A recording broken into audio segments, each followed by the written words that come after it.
You're listening to the Digital Deep Dive, where we tackle the newest trends, strategies, and pain points shaping growth across the digital landscape.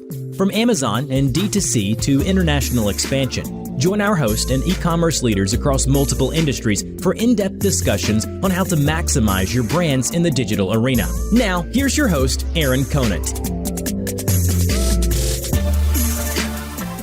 Well, hello, everybody, and welcome back to the Digital Deep Dive podcast. I'm your host, Aaron Conant, and we are back again talking about checkout. And the reason I want to cover checkout today is it's just one of those experiences as we've seen all this rapid change in advertising and content and, streaming TV ads and everything that's out there. Detail pages, on-site search, personalization. What's crazy is nobody's touching checkout except for a few people, and they're seeing massive gains across the network here. And so, I have a longtime friend here, Avi from PrettyDamnQuick. They are changing the game. They're kind of that resource that a lot of the network is using right now, especially when we think about profitability, when we think about performance, when we're thinking about how much money we're spending driving customers to the site, and they're getting stuff in the basket, and then sometimes not checking out, and we don't know why. If we can affect that piece for a pretty low cost, then it can be a game changer. And so anyways, Avi, I know I could probably lament about what's going on in checkout, but I'd rather talk with you about solutions. But I'd love to hear your background, PDQ as a whole, what you guys are doing in this space, and I appreciate you giving us some of your time today. Yeah, no, thanks for having me on, Aaron. I mean, like you said, so much of the effort and energy, I think a lot of it has to do with the fact that entrepreneurs by their nature, like myself, have an inclination for how do I get more people into my store, which is really important, right? Because empty stores are not going to give you a viable business. The challenge, though, in e-commerce, unlike retail, in retail, someone goes shopping into a store, they get to a cash register, you hear cha-ching, right? They're going to 95 times out of 100. They're going to complete that transaction because they took the time to go through the store, find the items that are relevant to them. They may put some items back, but they'll usually finish a transaction. Whereas in e-commerce, it's crazy to think that 4 out of 10 or 40 out of 100 or even a higher number abandon. They get to the checkout and they leave. That's a $270 billion a year problem. And it's a problem that everybody's looking at, everybody understands, everybody's seeing it in their reports. You're seeing those numbers. You look at Shopify and you're seeing those numbers come up over and over and over again. And there's this helpless feeling like, what can I do? It's checkout. We can't mess with checkout. What can we possibly do? And when you think about it, if there wasn't the solution, you're right. But when you think about, let's say, email, no one would say, hey, let me just send one email out to my entire base of customers and say, come shop, at ABC store. Because you realize that there's a difference between a first-time customer, returning customer, high-value customer, subscribing customer. You're going to segment them as much as you can so that the communication's as personalized as possible and you're speaking to them in a language that's relevant to them. You recently bought a product. We'd love to see you come back again. You bought X product that goes really well with Y. Here's Y at a discount. But in checkout, there's none of that. It's one size fits all. But why is it? And I think of it this way, right? Is when you're talking about the real world, right? I should say, actually going into an actual store. We've all gone into the movie theater to buy a ticket. Fewer now, I guess, post-pandemic. But when they have the gates that are set up that you have to keep walking back and forth, they're empty. It's completely empty. You're going back and forth, back and forth, back and forth. It's annoying, right? But I'm going to use it no matter what because I still want to see the movie at the end of the day. And that's what I get, from checkout experience that hasn't changed, right? It's never been optimized. And the simple optimization is in a time where there's nobody, you just pull that one strap aside and you let people walk straight to the front. The reality is, I think, is when you get to checkout and there's been no change and people are frustrated, that's why they're going. You've made it too cumbersome. You make them walk back and forth 150 times before they get to the actual where they pay. They just want to walk to the front and pay like that. And if you think about it, Aaron, The example we always use, the bar, right? The company that set the bar in the space is Amazon. You would imagine, and I'm very confident of this, that they have dozens of analysts sitting and watching every single movement in checkout to optimize the experience and ensure that every customer completes a transaction. And the results are there because there isn't a human that you'd speak to who, while they may have some complaints about Amazon, would ever say to you, I'm not really sure if I place an order on Amazon if I'm going to get it. I'm not really sure that if they're making a promise to me on the product page, that that's what's going to happen. They would say that there are times where it doesn't work out, and guess what? They make it right. And the reason for that is there's so much attention being put on that user journey. And we're emphasizing checkout, but really it's the personalized journey for the customer based on what their expectation is, embedding trust and confidence and taking them through that. Now, the way you do that is by being super clear and making sure that you're speaking to the customer in the right language. You know the difference when you walk into the coffee shop and they say, hey, Aaron, you want that, double shot latte? And you go, well, of course, thumbs up, you got me, you know who I am. It's a no-brainer. I don't even have to go through an ordering and transactional process. And there's none of that that's happening in e-commerce today because so much of the energy is when you pick up something in your left hand, they're showing you something else to buy. Well, hang on a second. Let me just understand that first thing. When am I getting it? How am I getting it? And the strongest indicator is the number of Wismo tickets. Wismo is where is my order? The number of Wismo tickets that come in on the same day that the order is placed is staggering. It's like 50% of the support tickets that come in are Wismo related. Where's my order? Now, no one believes they're going to get the order the same day that they placed it. But it just shows you that I placed the order, I took the time, filled in all my information. But honestly, I really don't know when am I going to get it? It's Thursday. Am I going to get it? You said 2 days. Is that Saturday, Sunday, Monday, Tuesday? Just give me an idea. And that's usually the follow-up question that people have. And that's, of course, for the folks that got past checkout. For most people, they say, you're leaving me with questions here. I'm not going to pull the trigger. Now, there's a lot of psychology to the equation. And honestly, our first approach when we thought about it is try and come up with just a best practices guide and follow it. Now, the problem with best practices are, number one, Shopify stores or any other e-commerce store that's not like Amazon.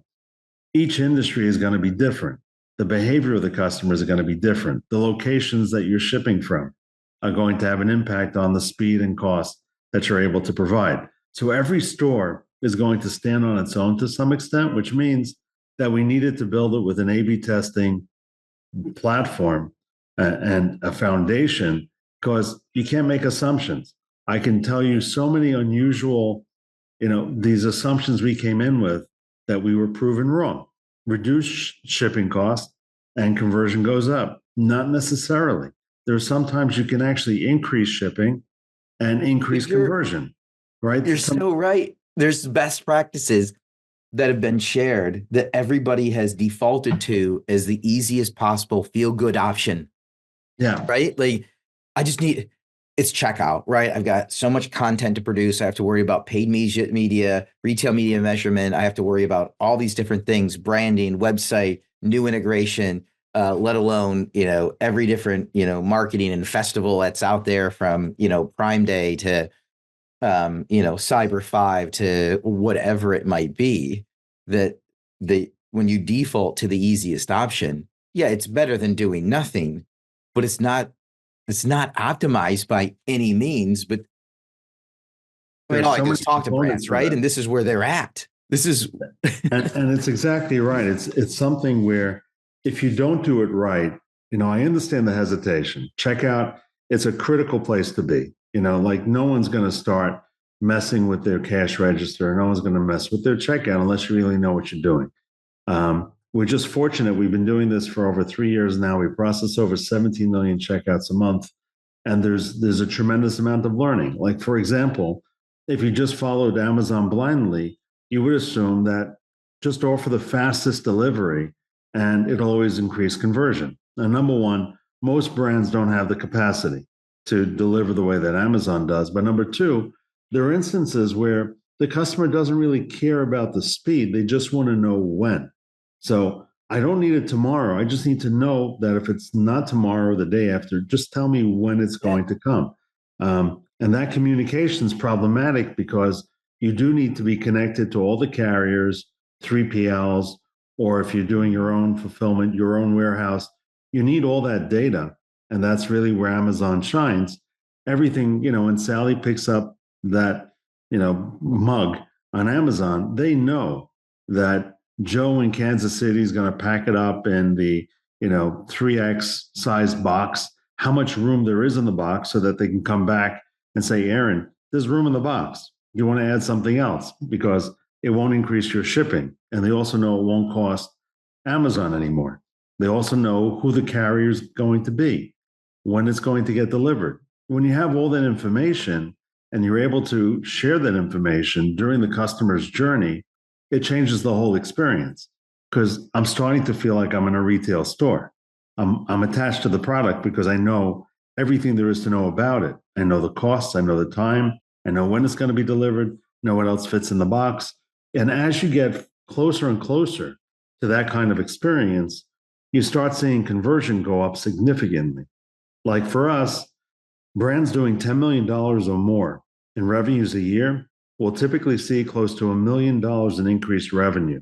It's 10% increased revenue just by modifying their options on the product page, on the checkout page, and just taking advantage of the leverage you have to provide trust, even trust badges, Aaron, right? Think about it.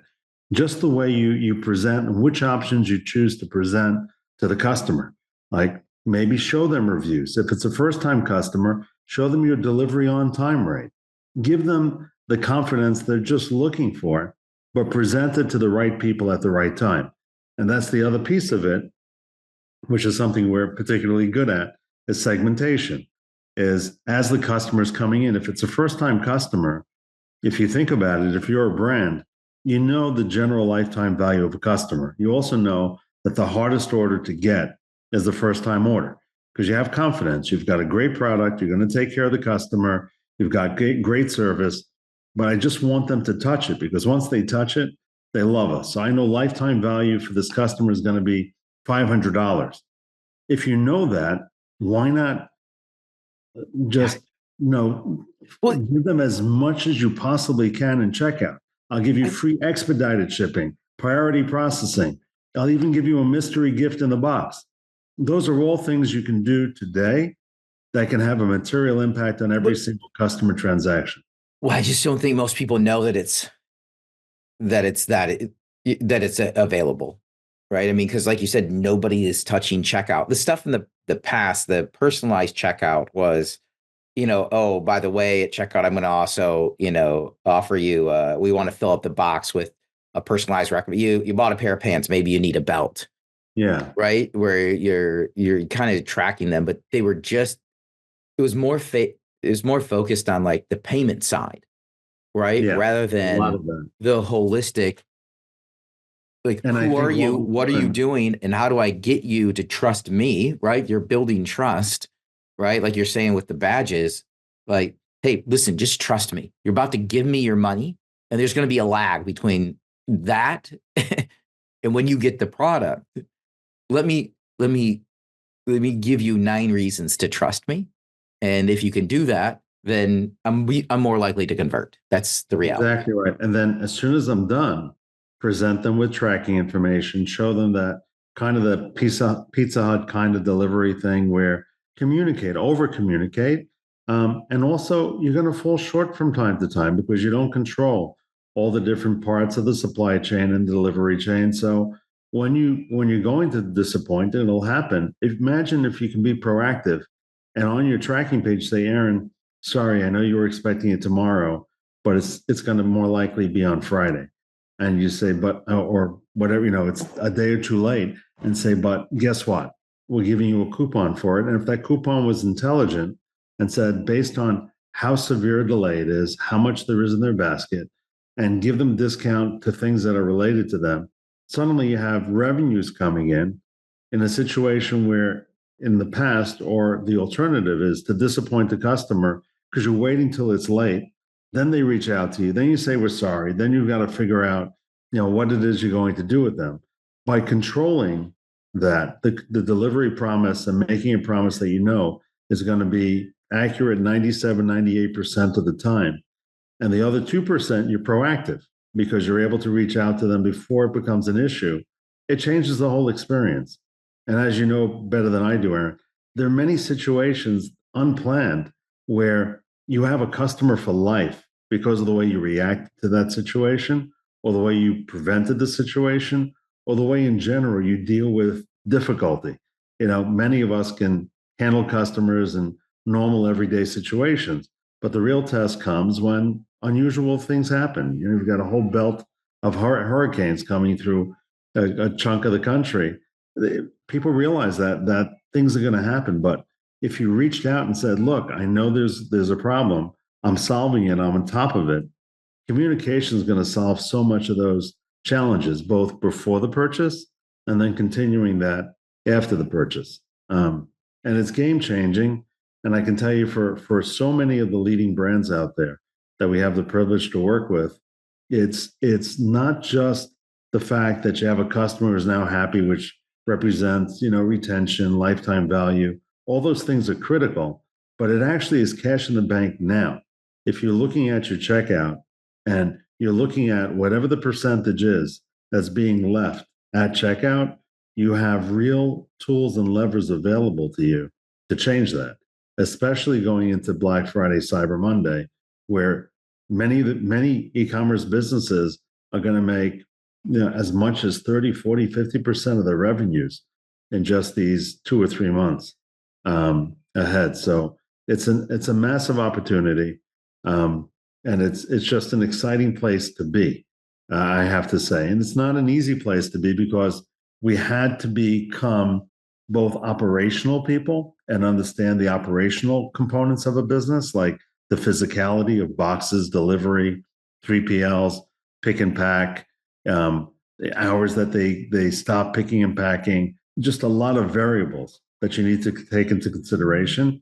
And when you have that and you have confidence in the promise that you're making, that promise combined with the pricing and understanding what your costs are in shipping and fulfillment, in addition to segmentation, where you're speaking to each customer as if you really do understand what's important to them. That first-time customer, trust, confidence, let me get you over the finish line because you're going to love us.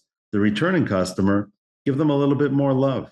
Say, I know you're returning, and because you're returning, I'm going to give you a special offer, maybe a discount on shipping, maybe something else that shows you're paying attention to them.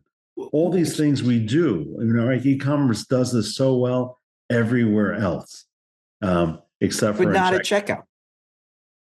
Well, is it just that hard at checkout? It is. Because I agree with you. I mean, I won't say it's easy. And there are components that Shopify has added, and those components are great because they add capabilities to checkout, and you can do things like upsell bars and all kinds of things, and we support all of them.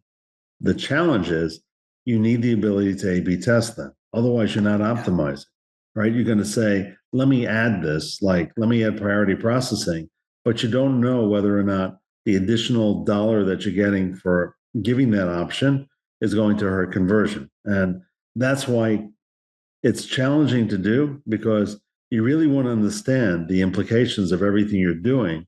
And to do that, you need a platform that really takes the data from the moment the customer arrives on the site all the way through delivery and tracking, and creates that lake of data that Amazon has, and has the benefit of the analysts that are so important to understand. What are the things that move the needle? What are the things that impact profitability? And you're able to segment that, then customer segment type to totally personalize then at the checkout, where then I feel like it's specific to me. But what I can't remember who it was I was talking to, Monocle, right? Yeah. Where they're doing customer, like custom couponing based on the person, right? Like, that's very interesting. How do we get hyper personalized so that, like, I think like you were saying, like if you're returning, give them a little bit more money off or make them feel special. But if you don't think they're ever going to come back, don't offer them free expedited shipping on the first order. Yeah. What we're getting down to is, again, profitability. It is Profitability. and probably the way that my favorite way of describing the business is being able to look at checkout from a profitability perspective. So we help brands set up and structure their businesses so that you understand your cost of goods, you understand your cost for fulfillment, you understand your shipping costs, which means that in checkout you can actually use it as a way to manage your unit economics. There's so much effort and energy put into trying to make sure your unit economics make sense. So imagine if we have your CAC, we know how much it costs to bring this customer into the site. We know how much it costs to fulfill the order. We know how much your cost of goods are. We know how much delivery is. When you combine all those things, when Aaron's actually processing that order, if you hyper discount it, I could theoretically increase shipping to ensure that if you're going to place the order, I'm not going to lose money on the order. I have margin, and that's why we're in business, to make sure we're making money and not losing money. Or if I'm willing to give something up because you're a first-time customer and I understand your lifetime value, and actually a lot of our data is able to help even paint the picture clearly. Is Aaron going to be a profitable customer? Are you someone who returns a lot? There are a lot of other nuanced points of data that we look at, because ultimately we want to ensure the profitability of the business. And when you have control over all those levers, it transforms the entire business. Obviously, I'm not talking about like a mom and pop e-commerce shop. Typically for us, you need to be doing about $10 million a year. But like I said, as you ramp up, even at $10 million, it's going to look like $1 million in additional revenues to you. But as you ramp up from there, brands doing hundreds of millions of dollars, you're going to see, $5, $10, $15 million in additional revenue and profitable revenue. It becomes a game changer. One illustration, like one thing interesting, Aaron, like recently for us, and we came across it accidentally, but as you know, Shopify has moved from a 3-page checkout to a 1-page checkout. It's all part of their evolution of trying to have the best possible checkout that's out there. And it's an assumption that everybody kind of made with Shopify, that if they say that 1 page is better than 3-page, it must be better, right? Who's to argue? Shopify knows. Now, because again, they're not Amazon, they don't really know. They're making an assumption because they couldn't possibly test it in every single store in every single situation. So with our platform, we have that capability, and mind-blowing stuff, where going from, in some instances, from 1 page to 3-page, with certain segments, you're going to find that capturing the email, which you're not able to capture in an abandoned on a 1-page, but in 3-page you will, the value of having that email and being able to do follow-up is going to be greater than the speed and efficiency of the 1-page. So we're seeing all kinds of different situations, a lot of it broken down by the different segments of customers, where 1-page is going to have a different kind of impact than 3-page. And I can tell you, I haven't cleared it with the customer, so I won't say the customer name, but literally yesterday, they'll know who I'm talking about. But literally yesterday, we had a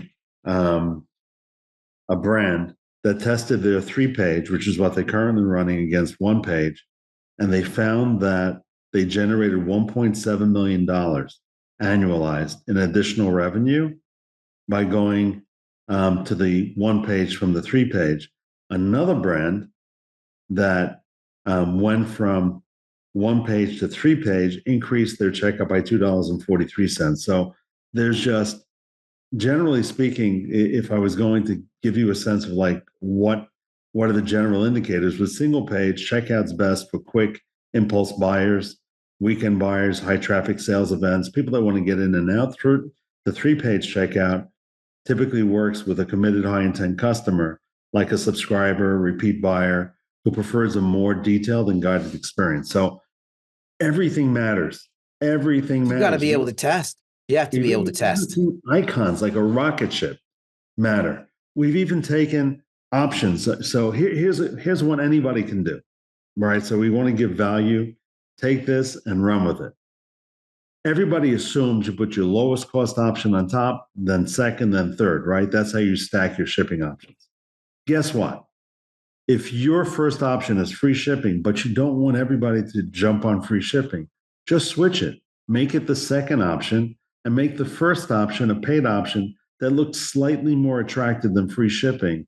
And suddenly, all that money you lose by providing free shipping, you're actually going to have either a contribution towards it, or they may actually cover your costs just by switching those boxes around. But nobody's doing this. Nobody's A/B testing because they haven't. No, they're not doing it, Aaron. I'd say still like 2 weeks ago when we ran through about 100 sites because we scraped them and look at checkouts, there's still conflicting options on the checkout page. Please, if there's only one thing you do, look at your checkout and see whether you as a customer would understand when you're going to get the item delivered. If your first option is 1 to 6 days, and your second option is 3 to 8 days, and your third option is 4 to 10 days, how do I do the math? How do I understand which option to choose? Because they all cover 5 days. So am I going to do I take an average? Do I read your shipping policies? What days of the week? You're leaving the customer with questions when you've already spent all that money acquiring them. Remember, once they're at checkout, all that money is spent. It's burnt. This isn't the Facebook ad where they're deciding, am I going to click or not click? They've spent the money. Everything, you're fully spent at this point. It's awesome. But I guess it just befuddles me as to why it hasn't been touched. Now, I'm just thinking from a customer standpoint at this point in time. The more we're talking, the more you're describing all of our checkout experiences and the fact that it could simply be changed. It's like, what gets you most excited? So for me, ultimately, I can see us moving to a direction. We're starting to understand when you think about mobile cars, right?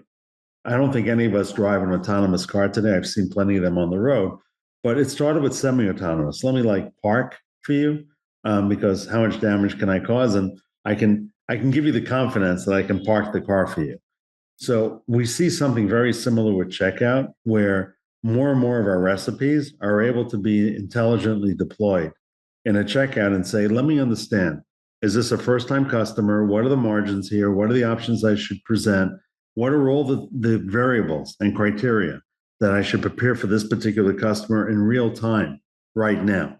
So instead of applying recipes that apply to you, Aaron, as a first-time customer, I can actually take all the variables, day of week, time of day, even weather, take the real-time variables and then feed them to you. So I build a checkout that's literally personalized and customized to you. So imagine if everything I just described to you happens by itself.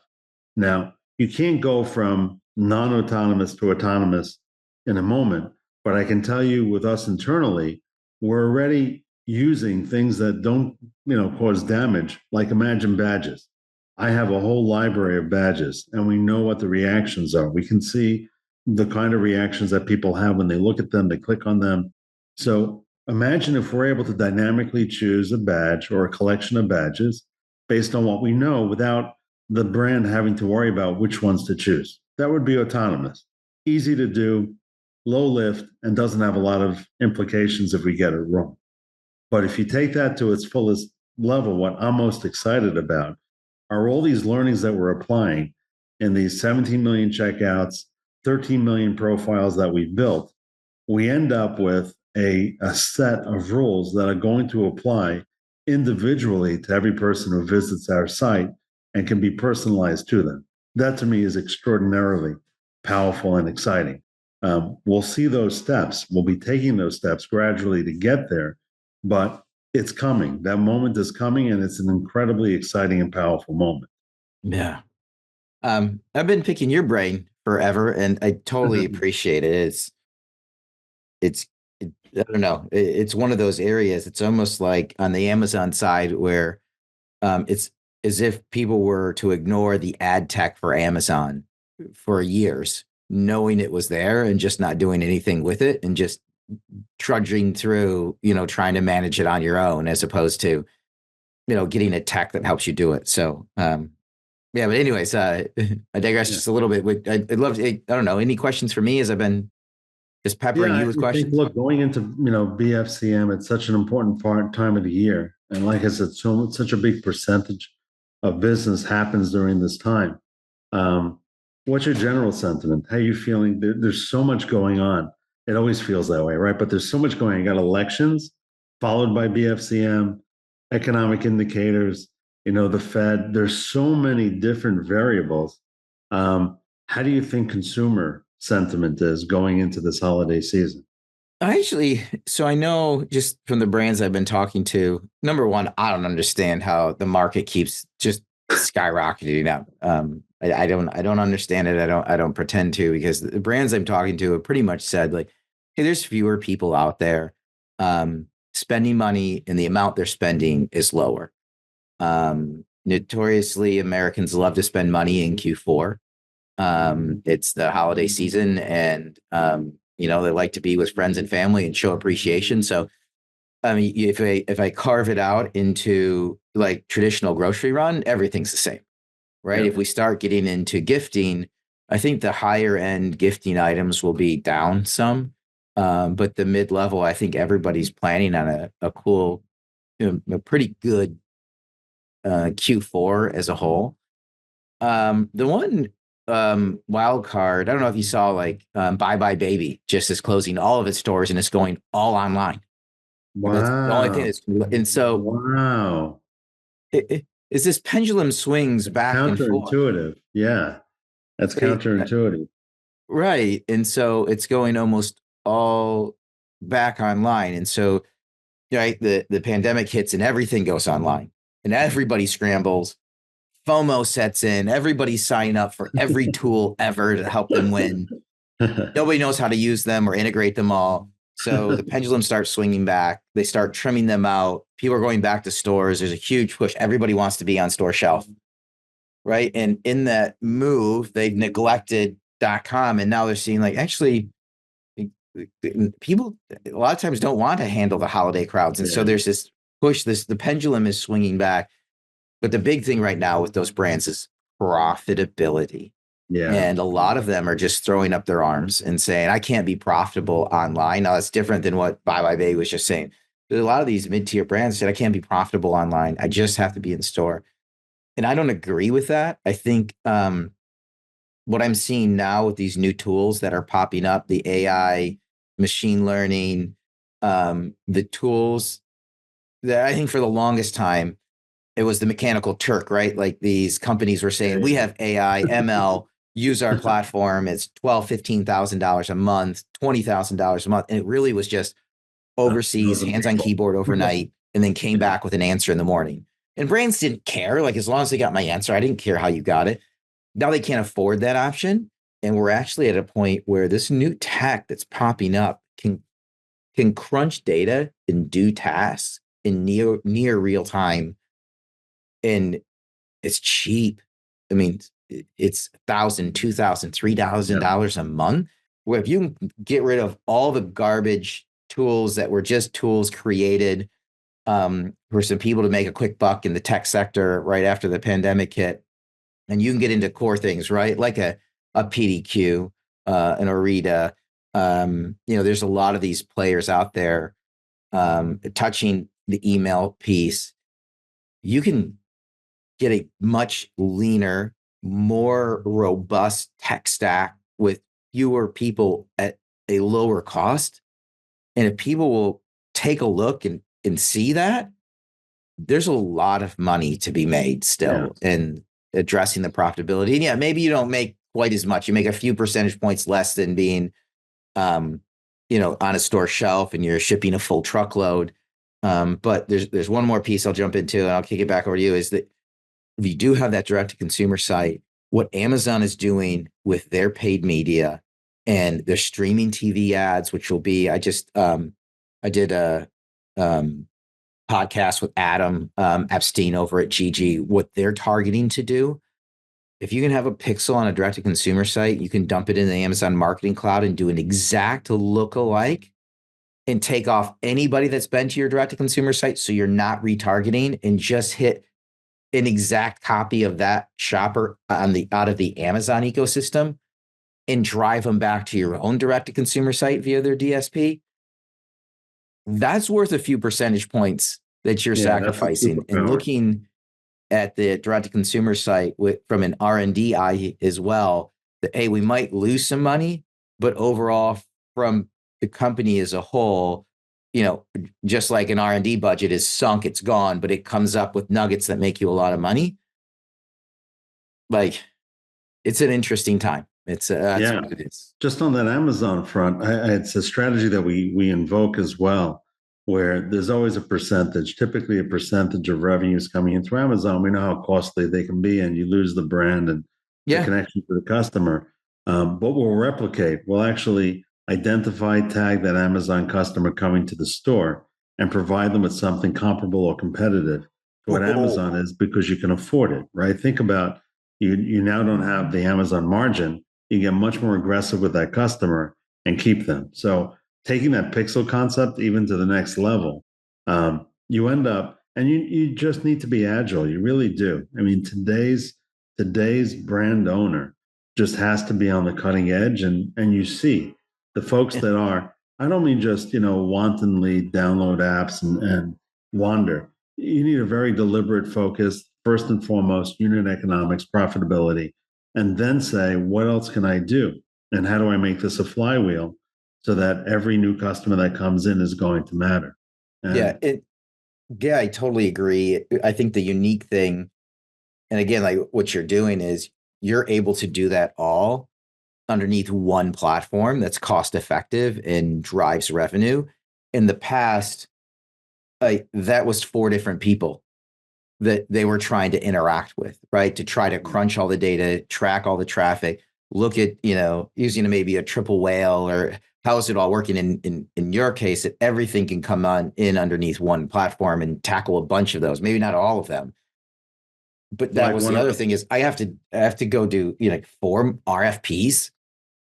Forget about it. Especially right now, I have digital teams being cut, like people being cut. One of our brands mentioned, like, before we used your platform, it was a bunch of walled gardens, and today it's like the Garden of Eden. And not so much like paradise, but the concept that if you don't have all your information in one place, how do I even understand it's Aaron? How do we even know? How would I know that you recently had a bad experience with support? How would you know anything there is to know that's going to ultimately influence whether or not you're going to complete this purchase? So doing that really becomes important. And I really appreciate you giving me the opportunity to share. And I do feel like it's our responsibility to lead this thought leadership. I don't think the message is out there clearly enough and loud enough. And our brands have been incredible ambassadors for us, but still not enough. Got to get the message out there. So I really appreciate the platform. And I'm hopeful for everybody that owns a brand today that we see an incredible BFCM season. I think a lot of it will benefit from having elections done before BFCM. So some of that doubt and lack of clarity will be behind, and hopefully we're going to find consumers back spending the way that they have in the past. I don't think we'll ever lose consumerism, and hopefully it won't be a year that disappoints. No, I don't think it will. And again, Avi, thanks so much for all you do for the network and the brands that are in it. Really appreciate you and everything that you guys have built, and encourage everybody, follow up with Avi Moskowitz here, PrettyDamnQuick.com. Look him up on LinkedIn. And check it out. It's a fantastic platform helping tons of brands here. And so with that, Avi, thanks so much. We're going to wrap up this episode of the Digital Deep Dive. Thanks everybody for listening in. Thanks, my friend.